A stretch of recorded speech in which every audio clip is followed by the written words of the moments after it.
On a stifling August morning in 1305, London's Smithfield Square didn't smell of the usual marketplace livestock. It reeked of iron and burning fat. Thousands had gathered, but not for a routine hanging. They were there because King Edward I, a man who bent popes to his will and crushed nations under his boot, had personally choreographed something far worse than death. England's throne didn't just need William Wallace to stop breathing. It needed to dismantle the very idea of him. Edward wasn't just executing a rebel. He was broadcasting a message of absolute horror to an entire generation. This is the story of how a nobody with no noble blood shattered the medieval world's most rigid rules, and the savage price the empire extracted to ensure no one would ever dare to follow him. Stay with us till the end for valuable insights. Like, subscribe, and share to support the channel. In 1296, Scotland wasn't just losing a war, it was being swallowed by a criminal empire. To understand the fury of William Wallace, you have to understand King Edward I. He didn't just govern, he operated like a medieval mob boss. The feudal system was his business model, a high-stakes protection racket scaled to the size of nations. The rules were simple: pay your taxes, send your sons to bleed in royal wars, and you keep your head. Resist, and your entire family tree would be ripped out of the soil. The Scottish nobility understood this math perfectly. They were men with estates, titles, and legacies to protect. When Edward's war machine rolled north, the lords didn't reach for their swords, they reached for their pens. They signed the Ragman Rolls, a massive oath of total submission, effectively selling their country to save their bank accounts. They even handed over their own children as collateral. To the English crown, Scotland was a closed case. The lords were bought, and the people were cattle. But Edward made a catastrophic error in judgment. He knew exactly how to handle wealthy men, but he had no understanding of the detonation radius of a man who has been stripped of everything worth living for. Enter William Wallace. To the English establishment, he was invisible. He had no title, no castle, and not a single drop of noble blood in his veins. In a world built on lineage, he was a ghost. But Wallace grasped a truth the Scottish lords had forgotten. You don't bargain with a system designed to bleed you dry. You burn it down. The spark was lit in the filthy streets of Lanark. The English sheriff, William Heselrigg, ran the town like a tyrant, treating the population as livestock. Wallace didn't challenge him to a noble duel or write a letter of grievance. He moved like a guerrilla. In the dead of night, he and a crew of landless, furious men smashed through the sheriff's door and carved the living symbol of English law into pieces in front of the town. This wasn't just a murder, it was a statement written in blood. Wallace had stopped being a fugitive and had become a virus. He bypassed the aristocrats entirely and plugged directly into the raw, volcanic fury of the blacksmiths, farmers, and starving peasants. He was building an army of men who had nothing left to lose, and Edward was about to find out that vermin control would cost him an empire. By September of 1297, the Wallace virus had metastasized. What began as a local murder in Lanark had grown into a full-scale peasant revolt that was spreading through the Scottish Highlands like a fever. To King Edward, sitting in his chambers in London, this was not a war. To acknowledge it as a war would be to acknowledge Wallace as a peer.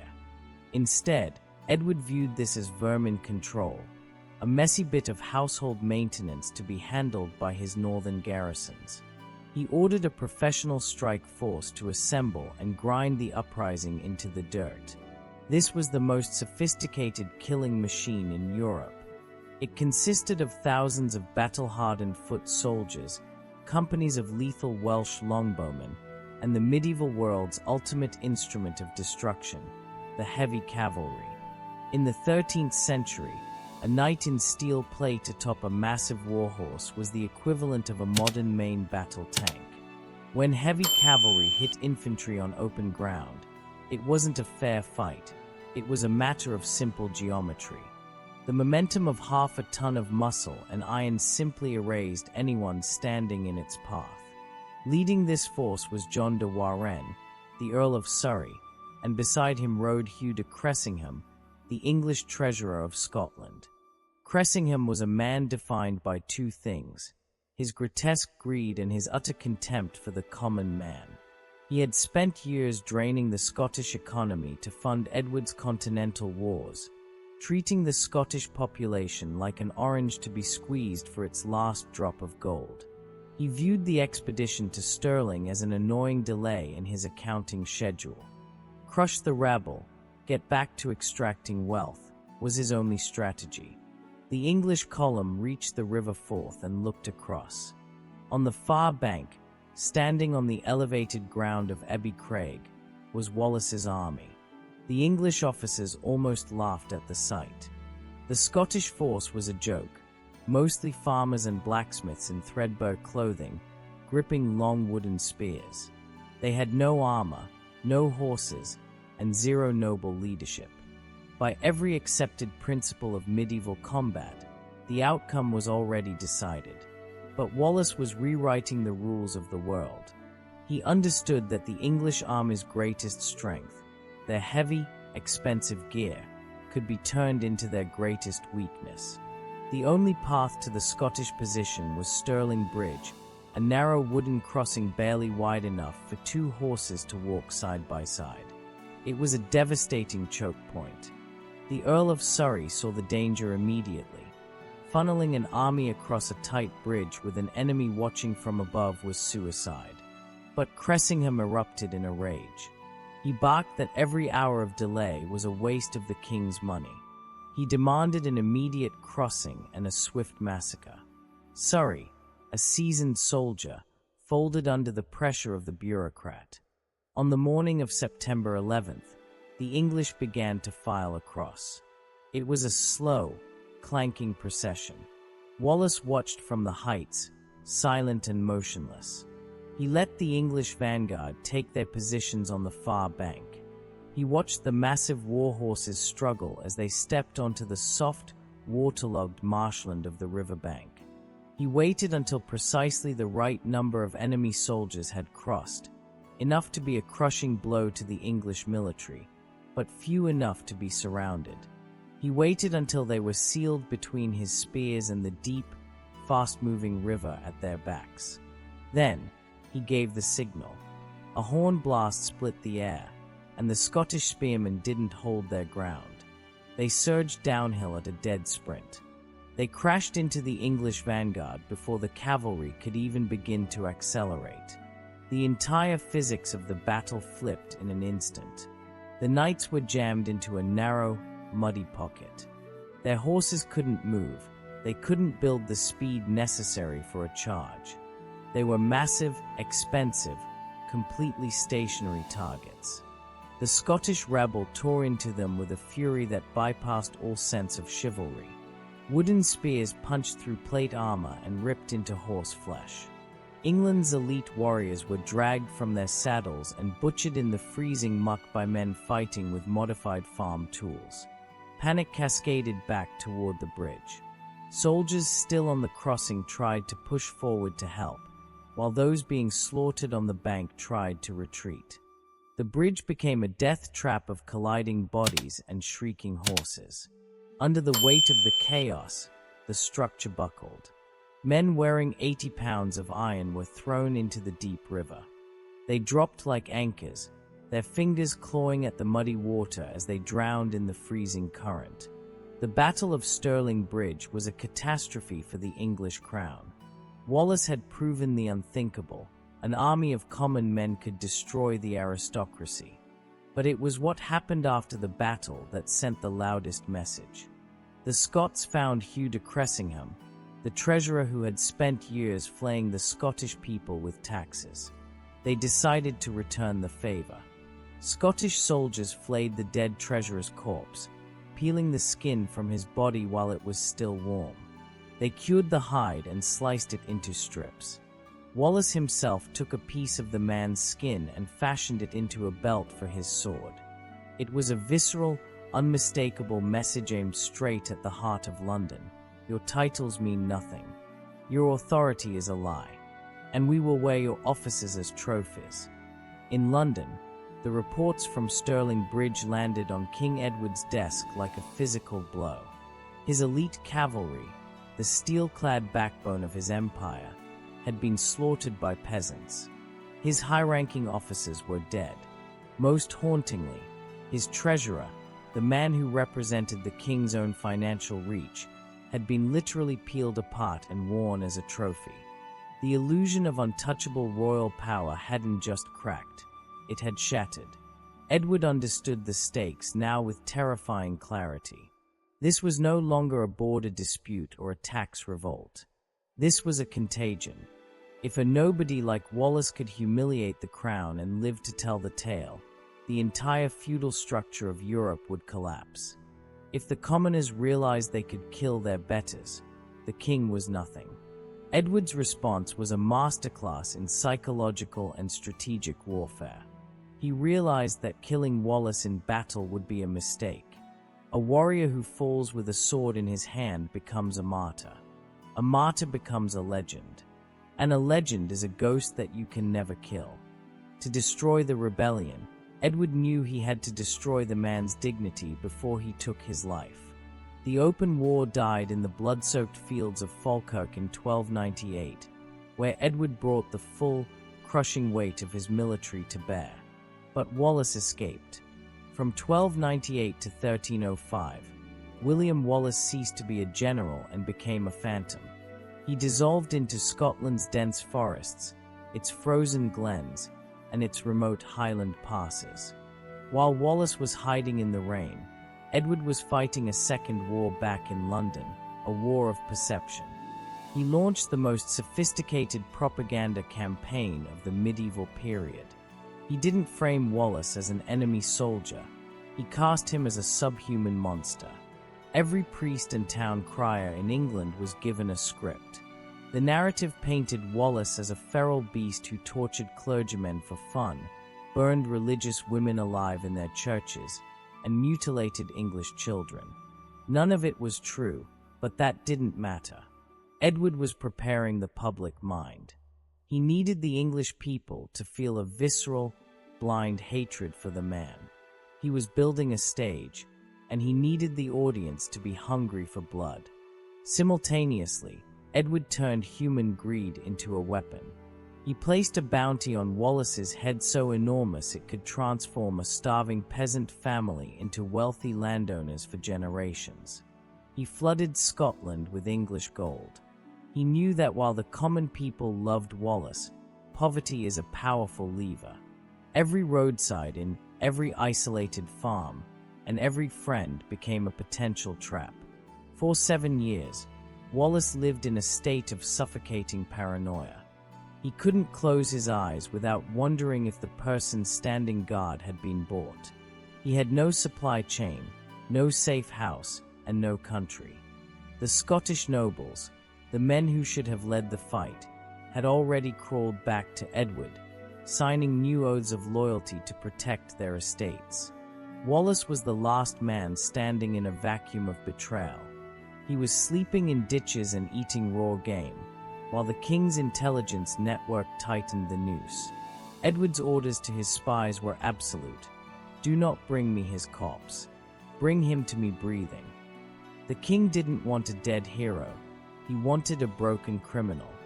He wanted to show the world that there is no hiding from the crown, and that even the Guardian of Scotland could be reduced to a shivering prisoner in iron chains.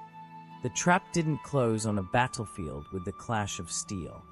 It closed in a dark, stinking barn in the village of Robroyston, just outside Glasgow.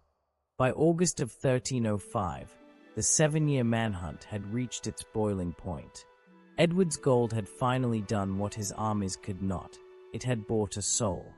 The man who delivered Wallace wasn't an English soldier. It was Sir John de Menteith, a Scottish knight.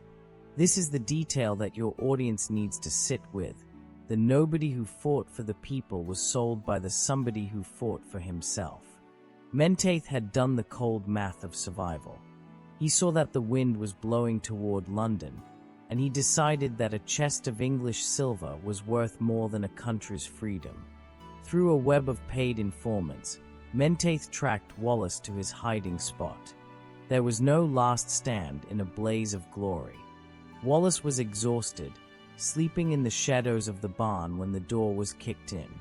Menteith's men didn't call out a challenge. They surged forward like a pack of wolves. They slammed Wallace into the dirt floor before his hand could even reach for his sword. In that suffocating darkness, the most painful wound wasn't delivered by a blade. It was the moment Wallace looked up and saw a Scottish face pinning him down. He had been betrayed by the very blood he was trying to protect. Edward's instructions for the prisoner were obsessively detailed. He didn't want him tied with rope. Rope can be cut, and rope can stretch. The king demanded forged iron. Heavy, cold steel manacles were hammered around Wallace's wrists and ankles, clamped so tight they immediately bit into the bone. They hauled him onto a horse and surrounded him with a massive, nervous escort. The march to London took 17 days. It was a procession of deliberate degradation. They didn't take him through the great Scottish cities where he might find a rescue party. They dragged him south, exposed to the rain, the wind, and the scorching sun. As they crossed the border into England, the psychological warfare Edward had spent years preparing finally bore fruit. In every village and town along the road, the people lined up. But they didn't come to see a hero. Thanks to Edward's propaganda, they came to see a monster. The crowd screamed at the beast they had been told burned children and tortured priests. They hurled rotten food, animal waste, and stones at the man in chains. By the time Wallace reached the gates of London on August 22nd, he was caked in the filth of the road, his body bruised and his spirit tested. But Edward wasn't finished. A dungeon would hide the prisoner, and the king needed the opposite. He needed every eye in the capital to witness the anatomy of terror. He handed Wallace over to the mayor of London and ordered a public procession through the winding, reeking streets. The noise was a physical wall of human rage. Thousands of citizens, whipped into a frenzy by royal messaging, spat on him and clawed at his clothing. The target wasn't just his body, it was his mind. Edward wanted Wallace to feel microscopic. He wanted to reduce the Guardian of Scotland to a cowering, broken thing before he ever reached the courtroom. But as the historical records suggest, something happened that Edward hadn't planned for. Amidst the screams and the filth, Wallace didn't break. He didn't beg for mercy. He absorbed the concentrated hatred of an entire empire and kept his head high. The nobody was still standing, and the king was about to realize that some men are harder to break than they are to kill. The sentence read aloud in Westminster Hall on August 23, 1305, was not an order for a simple death. It was a technical blueprint for the systematic biological demolition of a human being. King Edward I did not want William Wallace to merely stop breathing. He wanted him taken apart, organ by organ, in front of the largest possible audience. This was terrorism with a royal seal, precision-engineered suffering performed as public entertainment. The process began the second Wallace was dragged through the courtroom doors. The guards tore every shred of clothing from his body, leaving him completely exposed to the elements and the hungry eyes of the mob. This was the first act of erasure. He was no longer a commander or a symbol. He was raw human material condemned by the state. They forced him down onto a wooden hurdle, a crude frame woven from branches. This hurdle served a specific, cruel purpose. If they had dragged his bare skin across 4 miles of London's jagged cobblestones, the friction would have ground the flesh from his bones and killed him before the executioners even started. Edward needed a living body at Smithfield. The hurdle guaranteed that Wallace would arrive alive, exhausted, and drained of every reserve of physical resistance. They lashed Wallace to the frame and hitched it to 2 heavy draft horses. The procession crawled toward the killing floor of Smithfield Market. It took hours. Thousands packed the route, screaming and hurling stones and animal waste at the naked man. By the time they reached the perimeter of armed soldiers at the square, the noise was a physical force. Inside that ring stood the executioners, not thugs, but specialists. They understood the human body with the intimacy of surgeons, knowing exactly how much damage a man could absorb before his heart gave out.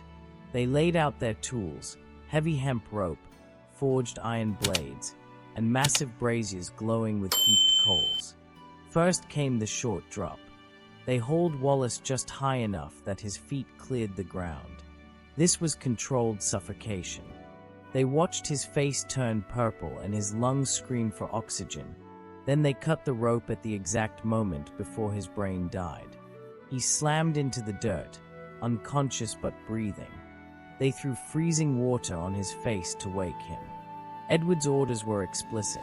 Wallace had to be awake for what came next. The executioner stepped forward with a blade honed to a surgical edge. The first cut was an act of genetic annihilation. They severed his genitals entirely, the codified punishment for high treason, ensuring no descendant of the rebel would ever exist. Then came the evisceration. The blade drew a line up the abdomen, and the executioner pushed his bare hands into the wound. He seized the intestines and pulled them out of the living body. While Wallace was still breathing, his own entrails were thrown into the fire. The crowd cheered as the smoke rose. Finally, the nobody who had defied an empire was beheaded. His body was hacked into 4 pieces, his head spiked on London Bridge, and his limbs sent to the 4 corners of the north. Edward thought he had erased William Wallace. He thought that by destroying the body, he had destroyed the idea. But he had miscalculated. By creating a spectacle so savage, he didn't paralyze a generation, he ignited one. In his attempt to turn a man into a warning, he inadvertently turned a rebel into something immortal. If you enjoy dark untold history, subscribe because we uncover what others won't.